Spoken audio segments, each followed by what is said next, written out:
Bonjour à tous. Eh bien, prenons un instant aujourd'hui pour lire et méditer un passage du livre du ciel de Luisa Picaretta. Au nom du Père qui m'a créé, du Fils qui m'a sauvé et du Saint-Esprit qui me sanctifie. Amen. Jésus, je me plonge en toi, dans ta divine volonté. Je m'unis à toi, je m'identifie à toi, je me consume en toi, je fusionne ma volonté dans la tienne. Et Jésus, je te demande de me remplir à ras-bord de ta présence, de ton amour, de ta lumière, de ton Esprit Saint.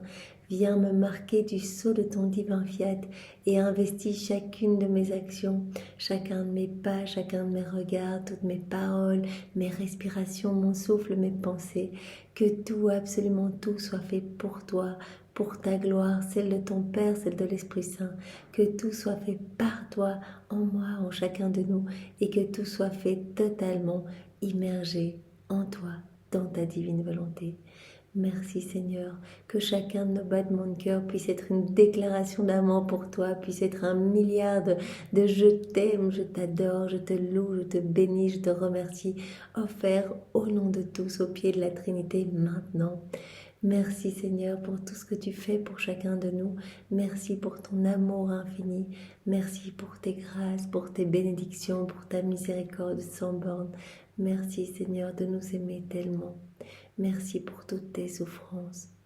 Jésus, maintenant je te supplie de parler à travers ma bouche, de préparer nos cœurs, nos intelligences, de venir y déverser ton amour et ta sagesse pour que nous puissions recevoir ce nouvel enseignement et que tous ces mots bénis puissent s'infuser en nous et que nous puissions les mettre en pratique pour que nos vies soient vraiment des offrandes pour toi, pour te donner de la joie et pour ta gloire. Jésus, vraiment que ton Esprit Saint descende en chacun de nous. Viens, Esprit Saint, par la puissante intercession du cœur immaculé de Marie. Viens, Esprit Saint, par la puissante intercession du cœur immaculé de Marie. Viens, Esprit Saint, par la puissante intercession de Marie, ton épouse bien-aimée. Alors nous allons voir aujourd'hui le passage du 21 juin 1926. Nous sommes dans le volume 19. Ce matin, ayant reçu la Sainte Communion, donc c'est Luisa qui parle, je la recevais comme d'habitude dans la très sainte volonté de Dieu, en offrant à mon cher Saint Aloysius, donc c'est Saint Louis de Gonzague, non seulement la communion, mais tous les biens contenus dans la très sainte volonté de Dieu pour sa gloire accidentelle. Donc ça c'est magnifique et ce n'est pas la première fois que Jésus nous en parle. Si nous voulons glorifier les saints que nous aimons, nos saints patrons, et bien plutôt que leur demander des intercessions pour nous, nous pouvons vraiment leur offrir cette gloire accidentelle en leur offrant tous les bienfaits, tous les biens contenus dans la divine volonté et en leur offrant toutes les saintes messes depuis la première jusqu'à la dernière qui sera célébrée. Nous pouvons également leur offrir toutes les souffrances que Jésus a endurées depuis la seconde 1 de son incarnation dans le sein de Marie jusqu'à sa mort, toutes les souffrances de Marie et vraiment tous les actes qu'ils ont accomplis tous les deux dans la divine volonté. Et quand nous offrons cela aux saints que nous aimons directement, Luisa a pu voir dans un autre passage que vraiment les saints pour lesquels elle faisait cela étaient remplis d'une lumière inimaginable qui débordait de partout. Vraiment, ils étaient remplis de tous ces soleils divins et c'était absolument incroyable. Donc nous pouvons offrir vraiment cette gloire accidentelle aux saints que nous aimons et à tous les saints du ciel. Donc ici, Luisa, elle a offert tous les bienfaits contenus dans la divine volonté, puisque c'est la source de tous les bienfaits. Elle a offert toute l'œuvre de la création, l'œuvre de la rédemption, l'œuvre de la sanctification, tous les attributs divins de Jésus. Elle a offert tout à Saint Louis de Gonzague. Et elle a offert aussi sa communion. En faisant cela, je vis que tous les biens contenus dans le vouloir suprême, comme autant de rayons de lumière, de beauté et de multiples couleurs, inondaient le grand saint pour lequel je priais, lui donnant une gloire infinie, Donc elle a pu voir vraiment dans ce soleil de la divine volonté, eh bien tous des rayons partir vers ce sein et lui donner cette gloire immense, cette gloire accidentelle. Et mon doux Jésus se manifesta en mon intérieur et me dit, ma fille, Aloysius, donc Saint Louis de Gonzague, est une fleur et un sein éclos de la terre de mon humanité et qui fut rendu plus éclatant par les réflexions des rayons du soleil de ma volonté. Donc c'est un saint qui a acquis sa sainteté de manière de manière humaine. En fait, il a acquis par l'exercice de vertu en imitant l'humanité de Jésus, donc toute terrestre. Il a regardé Jésus, il a essayé de faire comme lui. Vraiment, il a repris tout ce que Jésus faisait, Jésus qui vivait dans l'humilité, toujours dans l'amour. Et donc, il a vraiment essayé d'appliquer cela. Et donc, Jésus dit, sa sainteté est devenue plus belle et plus éclatante par tous les rayons de ma divine volonté. Toutes les fois où nous faisons des actes dans la divine volonté, tous les bienheureux, les saints du ciel, reçoivent vraiment des béatitudes nouvelles, reçoivent une lumière nouvelle, leur gloire devient plus importante. En fait, bien que sainte, pure, noble et unie de manière hypostatique au Verbe, mon humanité était terrestre. Et Aloysius, mieux qu'une fleur, s'épanouit de mon humanité, pure, sainte, noble, possédant la racine de l'amour pur, de telle sorte que sur chaque feuille de sa fleur, on pouvait voir écrire « amour ». Donc ce saint essayait vraiment de tout faire avec l'amour de Jésus. Mais ce qui le rendait plus beau et plus brillant, ce sont les rayons de ma volonté, auxquels il était toujours soumis. Il était toujours soumis à la divine volonté, toujours soumis. C'est-à-dire qu'il essayait toujours de faire la volonté de Dieu, mais tout cela vraiment dans sa volonté propre. Il était vraiment toujours dans les rayons de cette lumière et cela le rendait beau.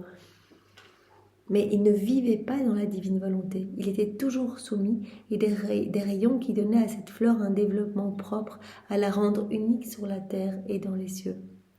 Ma fille, si Aloysius était si beau parce qu'il fleurissait de mon humanité, qu'en sera-t-il de toi et de tous ceux qui posséderont le royaume de ma volonté? Si déjà une âme peut devenir super belle en faisant la volonté de Dieu, vraiment en étant totalement soumis à la divine volonté, qu'en sera-t-il de celles qui vivent complètement, qui se laissent complètement remplir de Jésus et qui laissent Jésus opérer et agir à partir de leur humanité?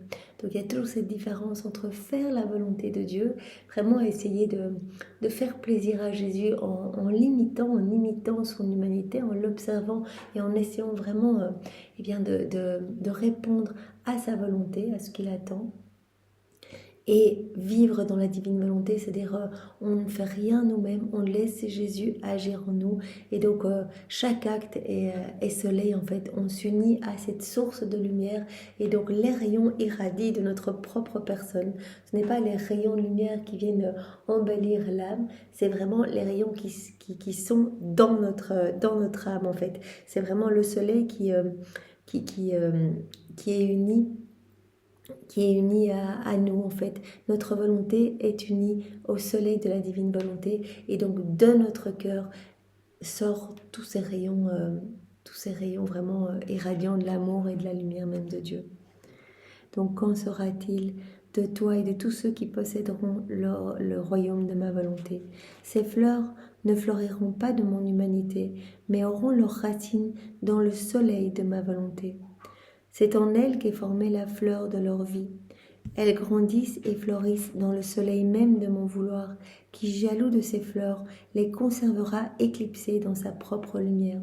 Donc Jésus le dit chaque fois, j'aime tellement les âmes qui vivent dans ma volonté, dans ma divine volonté, que je les protège et je suis vraiment leur sentinelle personnelle en fait. Je vais vraiment veiller de manière jalouse sur ces fleurs, je vais les conserver éclipsées dans ma lumière irradiante. On verra écrites sur chaque pétale de ces fleurs toutes les spécialités des divines qualités. Donc vraiment, je leur donnerai mes attributs divins. Ce ne sera plus vraiment par la force d'exercice, de pratiques religieuses, de prières, de soumission à ma volonté que ces âmes obtiendront leur sainteté. mais ce sera simplement parce qu'elles me laisseront vivre en elles, qu'elles me feront confiance, qu'elles s'abandonneront entre mes bras et que je pourrai vraiment les unir à ma gloire, à ma lumière et vivre complètement. C'est moi qui agirai totalement à partir de ce qu'elles feront, de ce qu'elles diront. C'est moi qui serai dans chacune de leurs actions, dans chacun de leurs pas, dans chacune de leurs pensées. Elles seront l'enchantement de tout le ciel et tous reconnaîtront en elles l'œuvre complète de leur Créateur. Donc vraiment, ces âmes seront remplies complètement du divin vouloir, complètement remplies de divin. Et donc toute la création reconnaîtra dans ces âmes eh bien, le Créateur opérant et agissant. Et en disant cela, mon doux Jésus ouvrit sa poitrine et me montra un immense soleil dans lequel il devait planter toutes ses fleurs. Et son amour et sa jalousie étaient si grands envers elles qu'il ne voulait pas les laisser fleurir en dehors de son humanité, mais en lui-même. Donc Jésus protège toutes ces âmes qui vivent dans la divine volonté. Il dit voilà, je les garde complètement enfermées en moi, dans ma divinité, dans ma gloire. Et vraiment, je veux faire tout en union avec ces âmes et je protège chacun des actes faits dans la divine volonté. J'appelle une kyrielle d'anges pour que ces actes qui ne sont plus humains mais divins, éternels, eh bien, puissent vraiment être protégés et amener de la joie partout dans le ciel et sur la terre. Merci Seigneur pour ce très court mais très bel enseignement.